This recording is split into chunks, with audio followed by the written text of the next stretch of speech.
সুশাসন প্রতিষ্ঠা হওয়ায় দেশ থেকে টাকা পাচার বন্ধ হয়েছে বলে মন্তব্য করেছেন বাংলাদেশ ব্যাংকের governor doctor Ahsan H Mansur.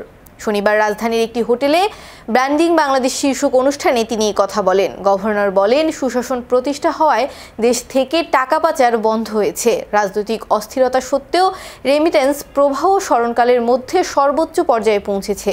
এছাড়া ব্যাংকিং চ্যানেলে রেমিটেন্স আনতে 2.5% প্রণোদন দেয়ায় বছরে সরকারের 7,000 কোটি টাকা ব্যয় হচ্ছে বলেও জানান ডক্টর আহসান এইচ মনসুর।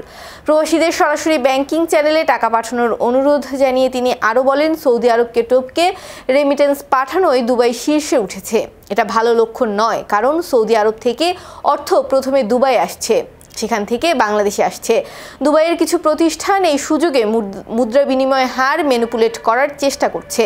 এদিকে সদ্য বিদায়ী ডিসেম্বর মাসে দেশে রেমিটেন্স এসেছে 263 কোটি 87 লাখ মার্কিন ডলার, যা দেশের ইতিহাসে সর্বোচ্চ একক মাস হিসেবে।